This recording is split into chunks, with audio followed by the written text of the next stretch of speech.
விருராஜில் செஞ்சிடலாம். மதியம் என்ன சாப்பாடுன்னு பார்த்துடலாமா? சுட சுட சாதம், இந்த பக்கம் எக் மசாலா செம்ம பக்கா டேஸ்ட்டில் இருக்குங்க. சாப்பாட்டில் போட்டு பெசஞ்சு சாப்பிடலாம், சப்பாத்திக்கு பொரோட்டாக்கெலாம் சுட்டு சாப்பிட்றதுக்கு அருமையான டேஸ்ட்டில் இருக்குங்க. எக் மசாலா செம்மையாக இருக்குங்க. பாருங்கள், எக் மசாலா.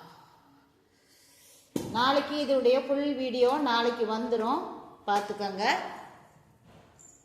அது கூடவே கெட்டியான தயிர். வாங்க வீடியோக்குள்ள போகலாம். அதுக்குள்ளே ஷார்ட்ஸ்க்கு போயிட்டு வந்துடுறேன். ஷார்ட்ஸ்க்கு போயிட்டு வந்துட்டேன். ஷார்ட்ஸ்லேயும் சப்பாத்தி பண்ணுங்க. இந்த சேனலுக்கு சப்போர்ட் பண்ணுங்க. சூடான சாதத்தில் எக் மசாலா சேர்த்து பிரட்டி அப்படி ஒரு ருசியாக இருக்குங்க. நல்லா பாருங்கள், அந்த கிரேவியோட பிரட்டி அந்த ஒரு முட்டையை எடுத்து கொதிக்கிது சாதத்தோட வச்சு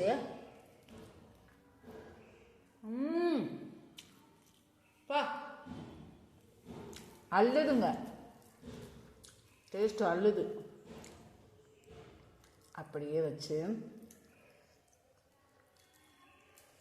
ஒரு வாய் அள்ளி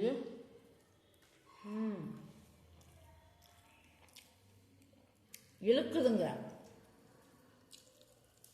அப்படியே அந்த முட்டையோட வச்சு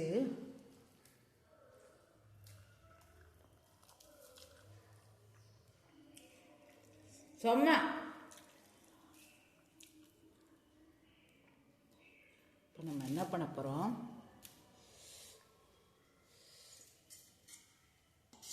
அந்த முட்டையோட மறுபடியும் எடுத்து கிரேவியை ஊற்றி பக்கா டேஸ்ட்டில் இருக்குங்க. பார்த்தீங்களா?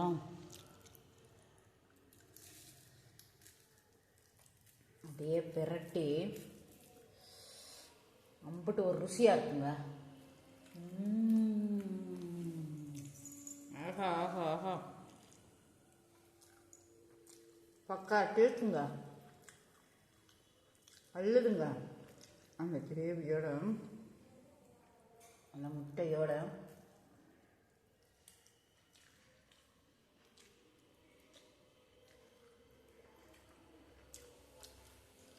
கிரேவியில்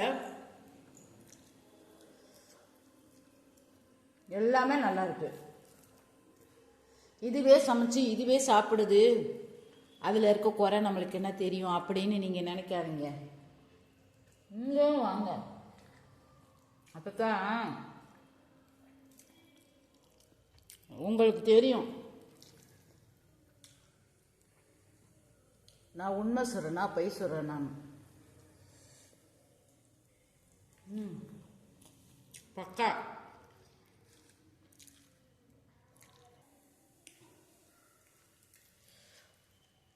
அப்படியே அப்படி இந்த கிரேவியோட அந்த சாதத்தோட வச்சு பக்கா டேஸ்ட்டுங்க. ஆஹா,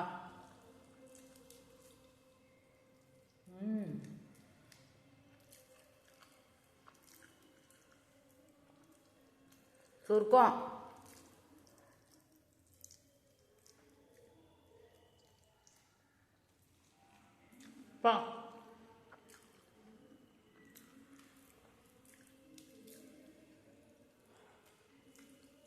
நான் எவ்வளவோ முட்டை பிரட்டல், முட்டை மசாலா,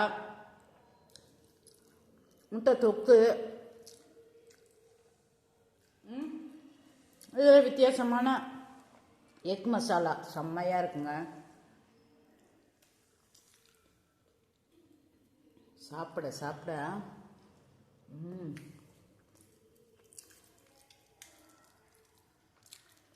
சொர்க்கம்.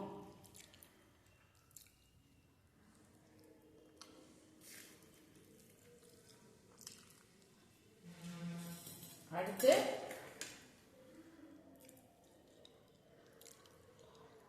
கெட்டியான தயிர்.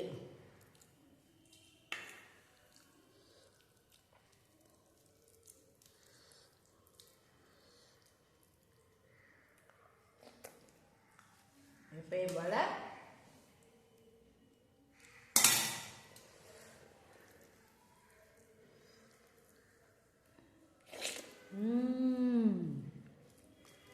சொர்க்கம். ஆஹா,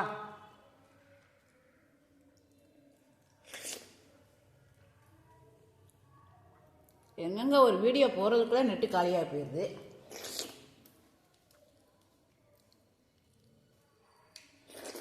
என்ன பண்ண சொல்றீங்க?